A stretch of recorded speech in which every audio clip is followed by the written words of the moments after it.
I'm Linda. Glad to have you back. Today I just finished up a brand new painting I'm calling Island Sunrise. It was quite a challenge actually. Not that many colors, but I did a new way of doing a sky that was really pretty interesting. I think you're going to love it. I started out with a black canvas and lots of alizarin crimson, cad yellow, dark browns, and white.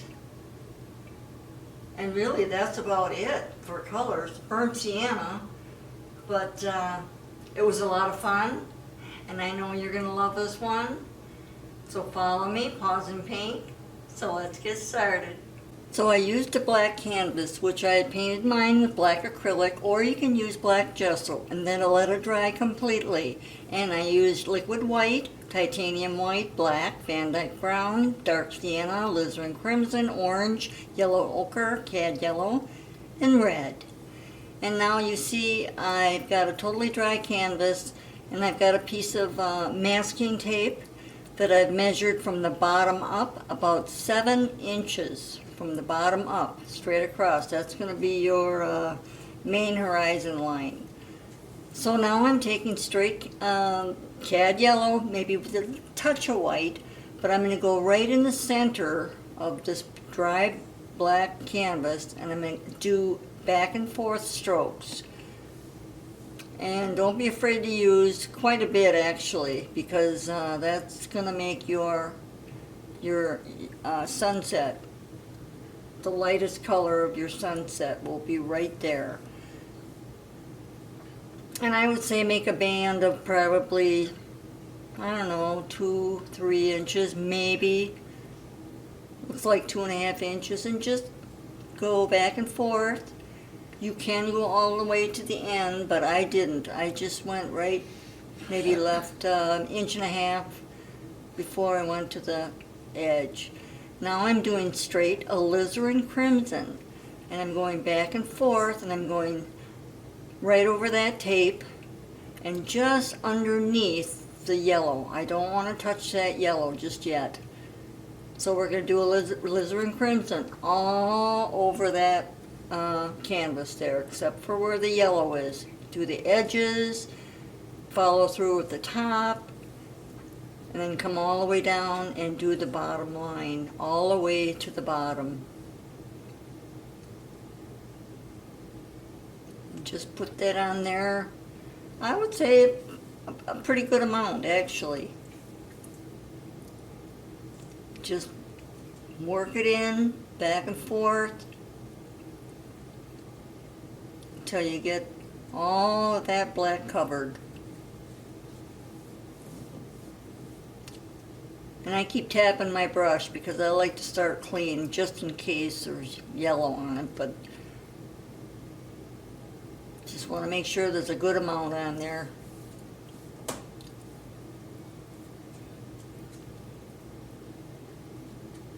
All the way to the bottom, and then you do the top the same way.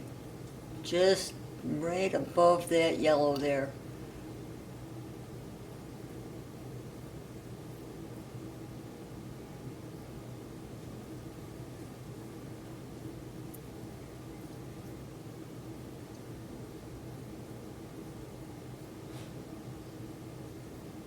Yep, just straight alizarin crimson. Okay, the next step, I'm taking a clean, dry, round brush, and I'm dipping it into liquid white. Just a little bit, and I'm going to do very slowly. Just take your time, do some X strokes right in the center of that yellow, and then just work your way up. Don't go back into the yellow. Just keep going around, all the way around, up. And then clean off your brush again, put a little more of that white on, and do it again. Go all the way around that yellow, and just tipping into the alizarin crimson, but don't go back, just keep going up. Just little X strokes all the way around the bottom. And after I do that, I get another clean brush, or you can use the same, but clean it off real good. tap all the excess off, and then I go into straight. Well, here now I am just taking a dry brush and I'm just going to gently go across that. But I do dip in my, after this, I dip in straight titanium white on a clean dry brush, and I'll go back in the center there again and make that as bright, the area as bright as I want. Because that is the center of your sunlight there. There I'm going into titanium white, and I'm just going X strokes, working my way upward. Don't go back in the center once you start going around, otherwise you're going to contaminate that with alizarin crimson. So you want that as bright as you can get it. I do a lot of tapping there, getting the excess off, and I do it again. You know, you can just keep going until you got that whole area where that main light is as bright as you want it. You can take a dry brush after that and just gently go across and just blend it softly, and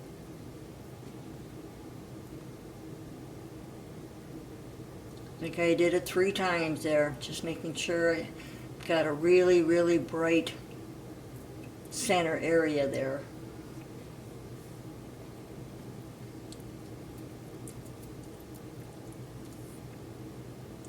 Just work your way out.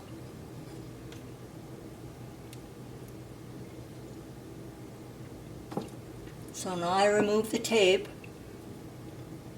and I'm just taking a clean little dry brush.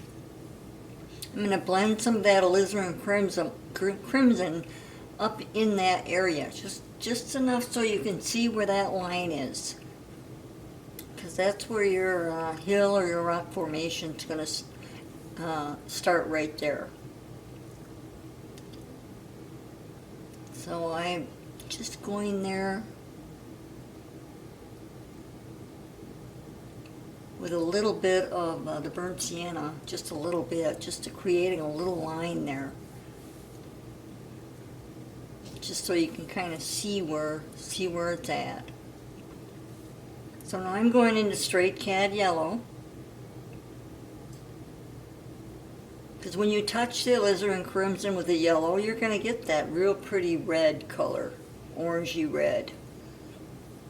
That's what's so neat about this alizarin crimson on the base coat, because you can do straight yellow, and it's just gonna be the prettiest color. I'm just kind of straightening that out up there underneath that sunlight there, just a little bit.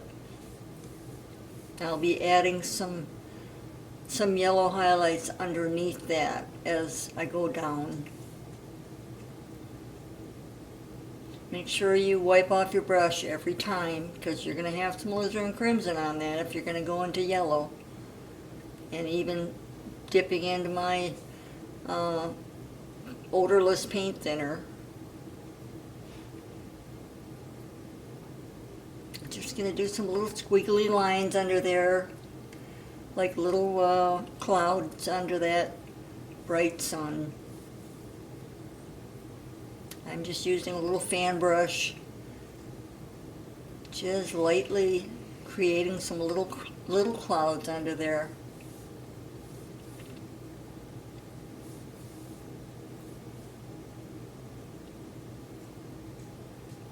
And some cloud lines. You can design it any way you want. Just give it a little interest. And actually, there is the horizon really isn't where that dark line is. There's another plane that goes even farther back, and you'll see once I get my rock formation in there what I'm talking about. It's like a double layer there. But in the meantime, I am putting some waves in there a little bit, because that's the water line there actually.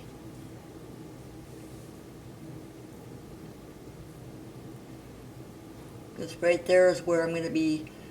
I start out with a hill, put a hill on that right side, and I end up changing it, and I'll show you later on. I use a palette knife, but I mean, you can keep this hill there if you want, but I wanted something a little more interesting, I guess.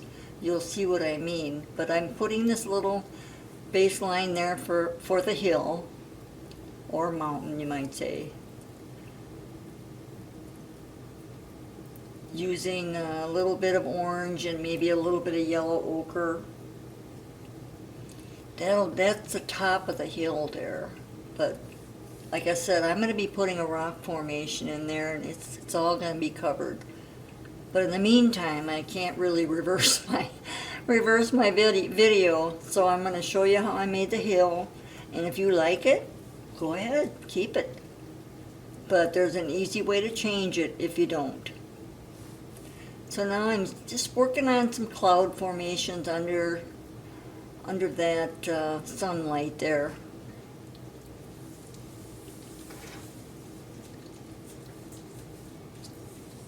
Way in the distance. And right underneath that is going to be the brightest area. And as you go out, it's going to dim. You know, it's going to be a little darker.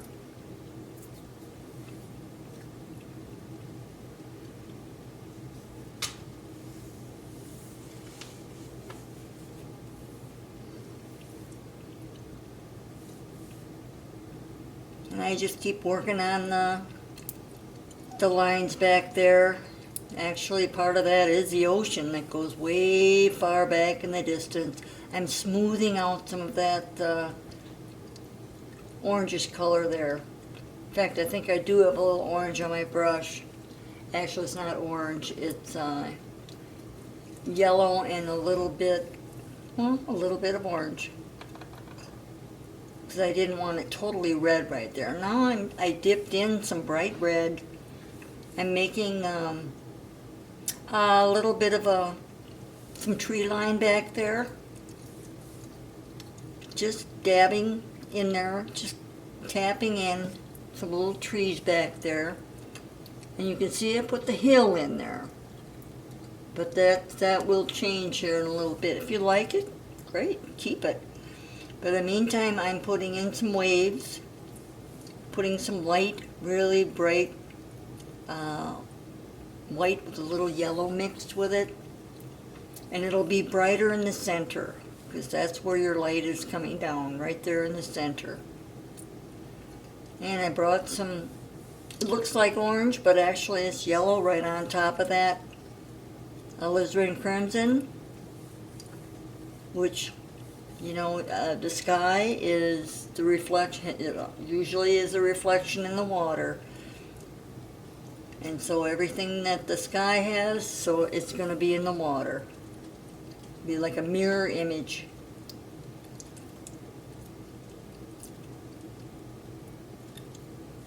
Colors should match. So I'm just adding straight yellow onto that alizarin crimson. It's going to be a beautiful bright orangish red there. Just bringing in some waves down there. I'm leaving the couple of dark areas there for the waves. Don't cover it totally up with the yellow. So leave little spaces in there, because that's where the wave's going to go. Because you need that dark. Without the dark, there is no light. So I'm adding a little straight yellow on the crimson, and see how I'm getting that beautiful orange color?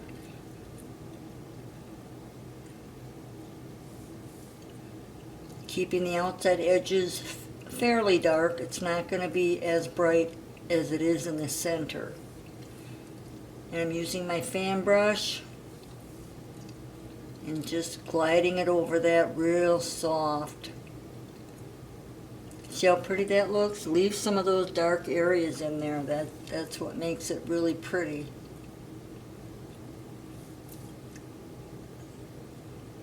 And back to the other side. You think, wow, if I put yellow on, oh, I don't want yellow.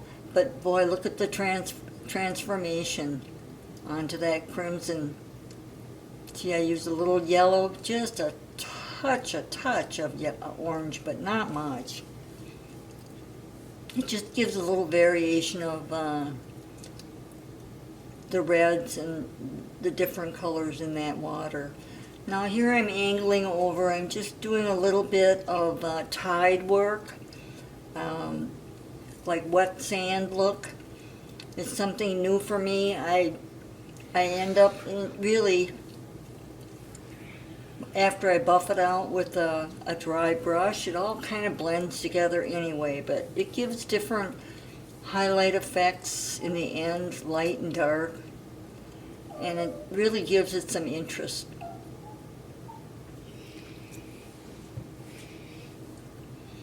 So I'm just going back and forth, kind of angles here with the tide water coming in. That's all going to be like a sandy area with some rocks on it, boulders. So I'm just smoothing things out there. And afterwards I'll take a nice dry, clean dry 2-inch and I'll go across. See how that's blended? You can hardly see the angles anymore. So it gives a nice variation of light and dark. So now here I am putting that mountain in there, that rock formation. And I started out with kind of a yellow ochre with a touch of brown, just to shape in some mountains there, rock mountains. And then I ended up putting a little red. I put bright red on top there because of the sunlight hitting it. And then I'll go into a touch of orange and maybe a touch of yellow. And it just gives, the sunlight is hitting the tops of those rocks, and that you want that to really see that.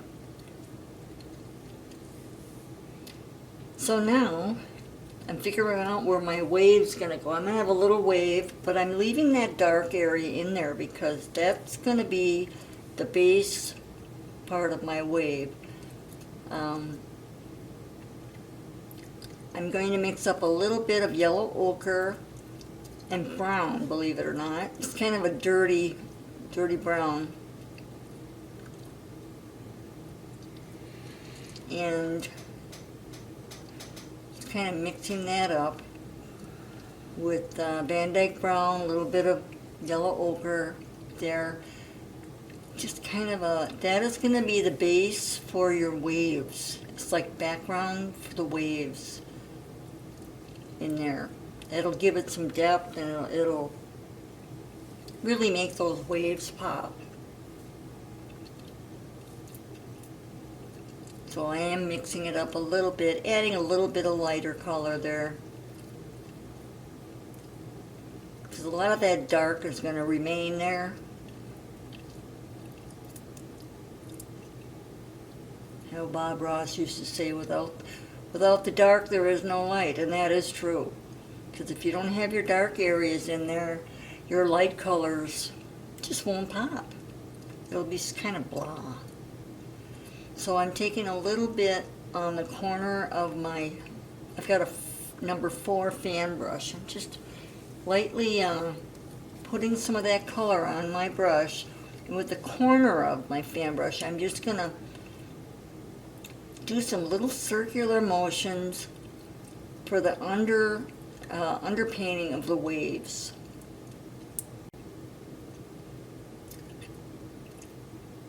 Just tiny little circular motions where the wave's going to be, and leave some of that dark area on the top. Leave that separation there, because that'll make, when you put your final highlights on your waves, it'll really make it pop with that dark still in there. Don't hide that.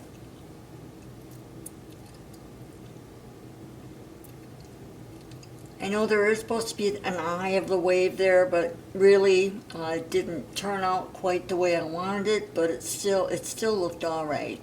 I added a little touch of yellow in the center. It's kind of hard to see, but now I did finish all the way across. Now I'm putting on a clean fan brush, I'm putting some light yellow cad with a touch of white, and I'm also putting, with the white, I'm using liquid white, because boy oh boy does that make your your brush just flow, and you can really make nice little circles, you know, waves with that, with the liquid white in there.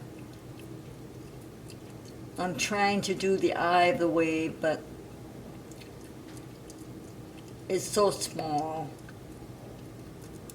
So I'm just going to go and do some circular motions there just below that dark line, that dark area. I don't want to hide that. And just go all the way across, and then to the other side, same way. And you can pull down a little bit, like the motions of the water with your fan brush, but mainly the circular motions is going to be like the rumble of the wave coming into the shoreline. It's a roll.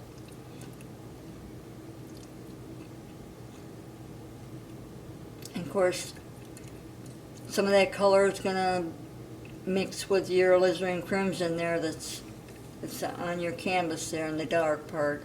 I'm going into a little bit of yellow and a little more white. Just a little more liquid white in that for the top part of the wave. And you may have to, won't be able to go all the way across without stopping and cleaning off your brush, getting some of that crimson off. But just do the little circular motions on the top.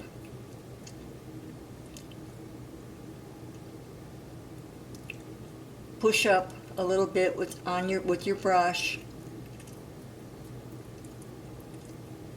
Wipe it off. Doesn't have to be with the thinner. Just wipe it off on a cloth, on a paper towel, and just keep going. Pushing upward. Just a little bit. Don't cover the dark, like I said. Don't cover it up, and you'll see how pretty that looks. You can take white and do on the top too. Now I'm going underneath. I'm going to leave a little dark area right underneath that wave. It's a little bit of a separation there, but I'm going to take the light yellow onto the alizarin crimson there, and it's going to be the perfect orange color that's going to match the sky. It's going to just turn out really pretty.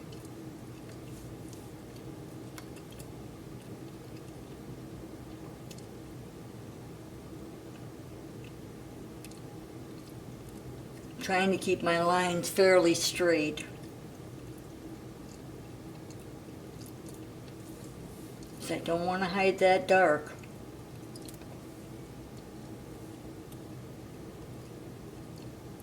And just go all the way across.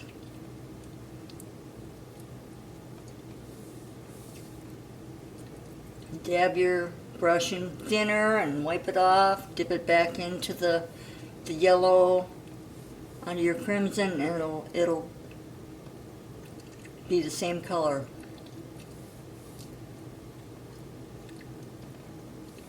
And this is a Bob Ross technique with the crimson on the bottom, black canvas.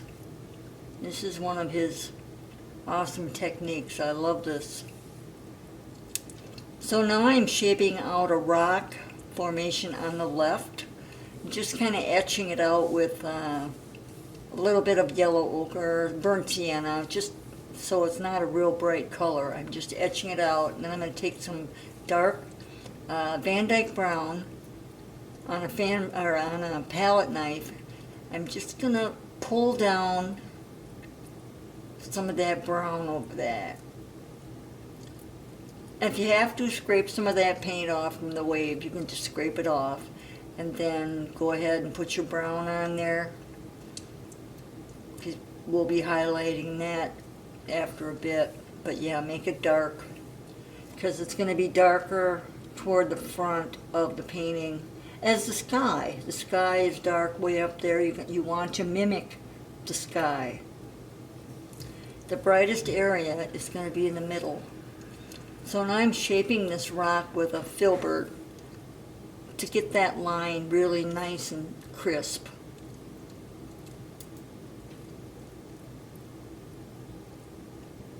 And then you can add some highlights to that too. Highlighting in that is usually toward the end. Just get your basic shape in there, and you don't have to worry about highlighting right away. Keeping your lines correct. I mean, as far as that's kind of a curve there that goes into your sand line and then around. Okay, so now I'm going to do a little bit of wave work in the back. Or actually, it's a wet sand look with a palette knife. Straight cad yellow. Hold it rather flat. Keep your line straight. And figure out where you want that water line to come. It's going to curve around to the front. I'm going to have a rock around that. That's why I want to do that first. I want to get this in there. And if you screw up, if you mess up, it's okay. We could shape that a little better by adding a little crimson, straight crimson to that water line there. Now I'm going to put my rock in. I'm just shaping that rock out. It's going to pretty much fill that area up. And I will have maybe some splash lines up against the rock. But right now I'm just shaping it in with Van Dyke brown, maybe a touch of black. I want it really dark. And then we'll be highlighting where the sun is going to hit. The sunlight hits just mainly on the top, a little bit on the side. That goes for the rocks on the left, and wherever you think the sun is going to hit, that's where you want to put your highlights. And that would be red with a little touch of yellow, and it's just going to glow there. So I'm shaping this big rock. The water's going to flow around it. So I'm just making it really dark. Because this side of the rock, think about it, is really dark. The only light part of the rock is going to be on the side where the sunlight's hitting. So I've got some water lines. I think I did adjust that a little bit, but you can add as many rocks as you want sticking up. Just put your dark Van Dyke brown in there and just put a little rock in there. And then put just a tiny bit of highlight. Maybe take your palette knife and put some water lines at the base. Like I think I'm going to do that right now. With a little bit of yellow.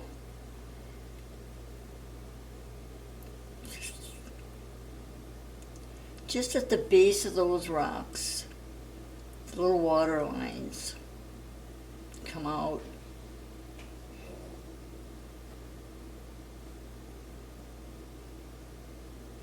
And pull some more of that wet sand look in the front too, if you want. Or you can put some, dark brown pebbles or whatever you want in there. But I did outline the base of that left rock. And you'll see that in a minute here. It's a little bit, there you go. I think I added a little bit of orange and yellow on that one. See how pretty that looks? Just a little touch adds so much. And then, of course, the sunlight is going to reflect on the very bottom of the canvas.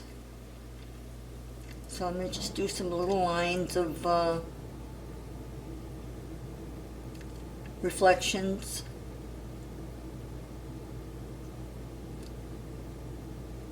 I almost see a finished painting here.